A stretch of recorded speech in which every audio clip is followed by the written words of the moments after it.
at the Athleta store in Park City on Main Street for the 2023 Sundance Film Festival with the incredibly talented and beautiful cast of To Live and Die and Live. Hello, everyone. Hey, yes, thank you for having us. Congratulations on the film. It's such a beautiful and poignant story, and so thank you so much. I hope you've been celebrating each other today and continue to do throughout the festival. So thank you for being here. Thank you. Thank you for having us. Appreciate you. My pleasure. Kasim, you've spoken about the personal parallels between yourself and the film story. And when hearing about how the film came to be, it reminded me almost of the end of a hero's journey, when you return home with a new perspective, only to have a new call to adventure. Can you please share some of the challenges and revelations you had in the process of making this beautiful film? Oh, that's great. The hero's journey. It's like something all of us have probably read, like just went through. Yeah. So I mean, the challenges of this one, of the physical production of it, was more. It was so physical, right? It was so like between the heat. It was one of Detroit's hottest summers on record. Mm-hmm. It was, and when you're shooting, you got to turn off the AC for sound, because our sound guy was gonna let us know. He was gonna let us know. Love him. It was the weight of the camera itself and the rig that we chose to shoot with. The limited time with indies, you don't always have as much time as you need. So the intensity of that in itself, the exhaustion of it. Wife told me I lost all this weight, which I didn't realize, but so it was that. But yeah. Yeah. Wow. Speaking of, I feel like there's a lot of new perspectives happening, and I think for the audience too, it's going to give them, I feel like it's a very reflective film for obvious reasons. I'd love to hear from all of you. What new perspectives have y'all gained working on this film and working with this guy right here? Working with Kasim was it was challenging because I could not hide from Kasim. Mm-hmm. He has this way of seeing you even when you're trying to hide. And wow. I would perform.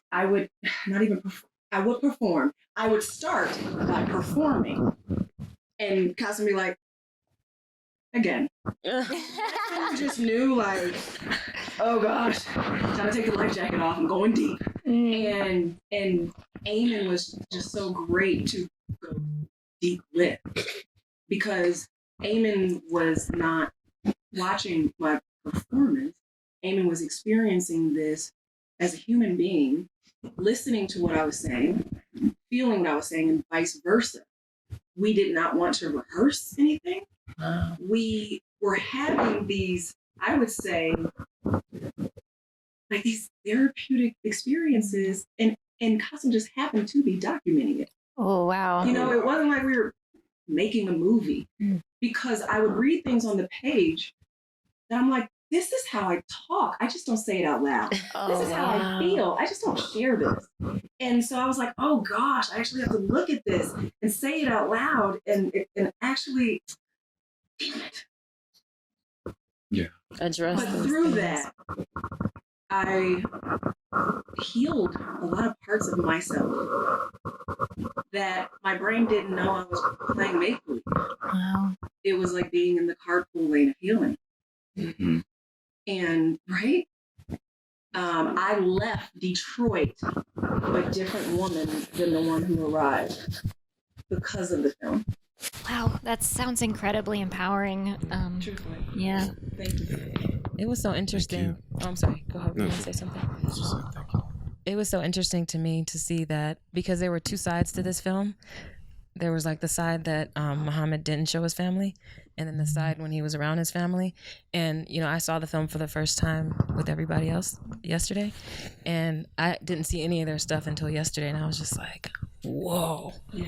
And then from the other side, like the family side, because I played Iman, Muhammad's sister, I just felt like we were just crying the whole time. I was crying the entire time. It was so real. The words were just natural. Nothing even seemed like scripted.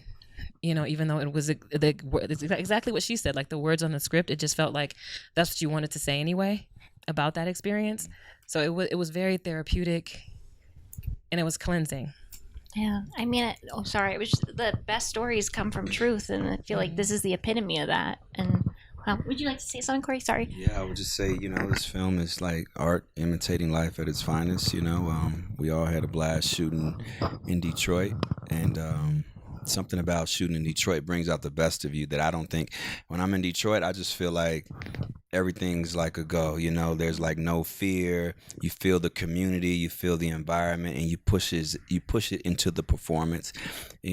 Everyone did that in this movie, and that's going to be displayed for the world. So like I say, I had a blast working with my brother Qasim. This is our second film together, hopefully of many more, which I'm sure we will do. And with this wonderful cast who, will be nominated. I'm saying that for several awards. Yes. The power of manifestation here. I can't wait for the world to see this movie. So I'm blessed just to be a part of it. And that's my take on it. Oh, wow. Amin, would you like to say anything, or? Okay.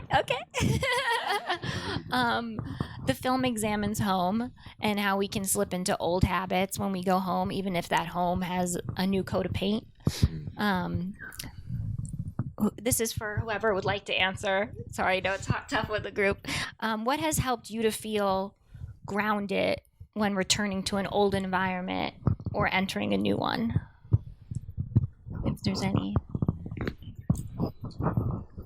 You should answer this, but I'm going to start it. Because, I'm from Harlem, New York, and when Qasim told me about this love letter to Detroit, I couldn't help but contrast that with the community that I come from and how weird it is to return home as Yo, Hollywood. What's up, Hollywood? Mm. You felt that, Skye? Yo, Hollywood. And you embrace that because that is what you set out to do. Yeah. But it's all to it's all to uplift the community in which you're from. It's all to tell the stories and reflect the humanity that you were gifted with this unique perspective.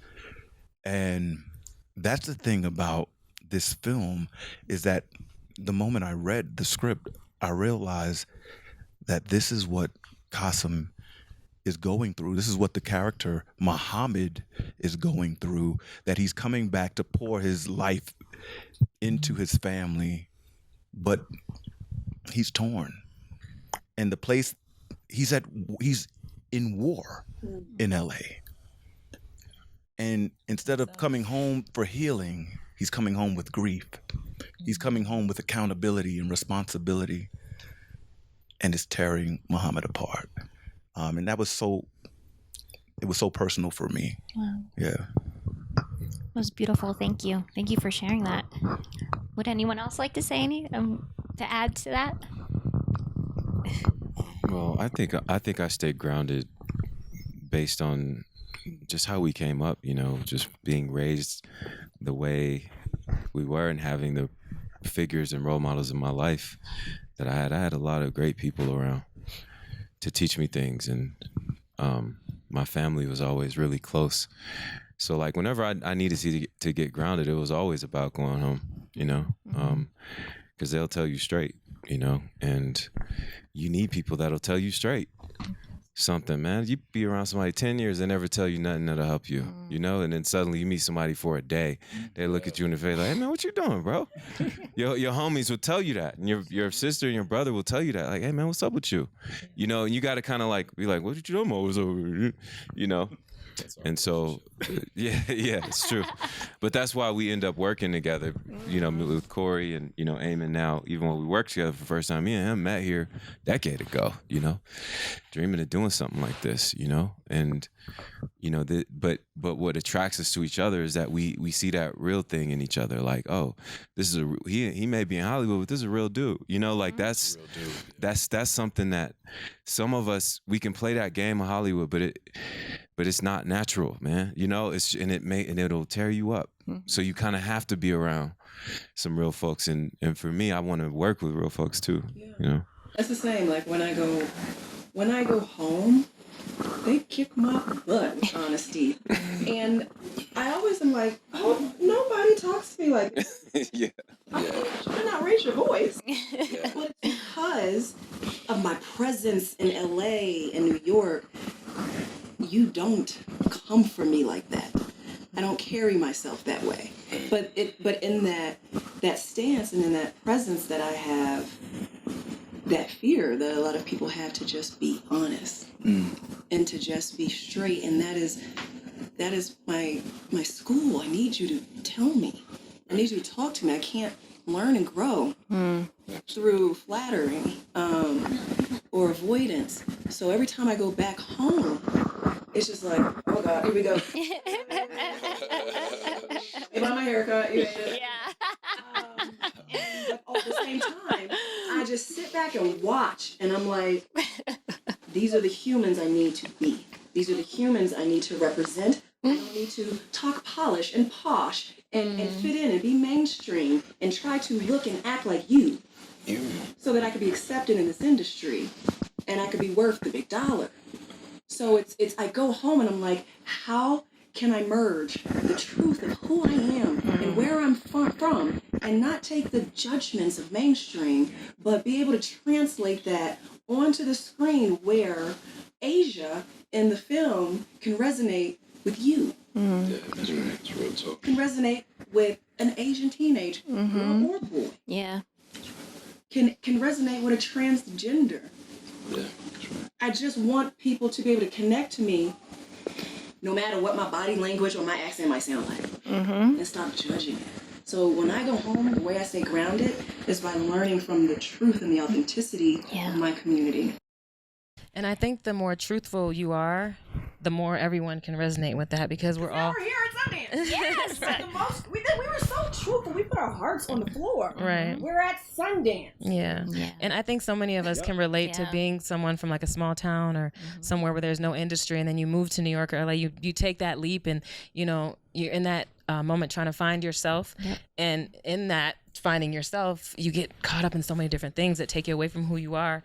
But in coming home, that's when you really come back to who you are. Yeah. And that helps you as an actor, because the more truthful you can be with yourself and transparent and let everything else go, the better actor you are, and the better you can relate to the people who are watching. And I think too, it makes you realize that the growth never ends. Exactly. Like That's we what have, you're we saying. try to put a timeline on growth. We try to Right. put a timeline on grief. All these things that they're non-linear, right? And it is, and it's the honesty through the story, through the performance that is so. That resonates on a global level. Yeah. So thank you so much to all of you. Thank you. Because For bringing your everybody truth. always remembers, you know, how you make them feel. And this movie has a lot of feeling. We all have hearts. We are all the same. Yes. So we all can relate to the same things, you know, through different ways and through this art. So, you know, this movie should be able to touch many lives. Oh, and I can't wait for it to do exactly Sure. that. Thank you. The world's gonna love it. The Thank world's you. gonna love it. Thank you so much.